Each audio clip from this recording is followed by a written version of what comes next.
ஒவ்வொரு வெற்றிக்குமே தோல்வி தான் அடிப்படை அப்படிங்கிறத புரிஞ்சுக்கிட்ட சிலர் சொன்ன முக்கியமான ஒரு தம் ரூல். உங்களோட வெற்றியை நீங்கள் அதிகப்படுத்தணும்னா நீங்கள் எத்தனை முறை தோல்வி அடைகிறீங்களோ அதை இரட்டிப்பாக்கணும் அப்படின்னு சொல்கிறாங்க. ஒரு பெஸ்ட் எக்ஸாம்பிள் சொல்கிறேன்.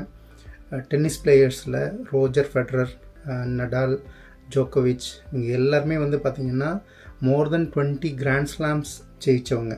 ஆனால் இவங்க எல்லாருமே எவ்வளோ பர்சன்டேஜ் ஆஃப் பாயிண்ட்ஸ் ஜெயிச்சிருக்காங்க அப்படின்னா it is just about 54%. More then 45% of points அவங்க தோற்றுருக்காங்க.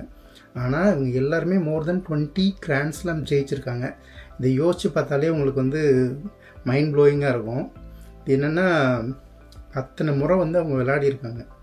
அண்ட் நீங்கள் தோக்குற எல்லாமே தோல்வின்னு எடுத்துக்கக்கூடாது. You should keep on trying.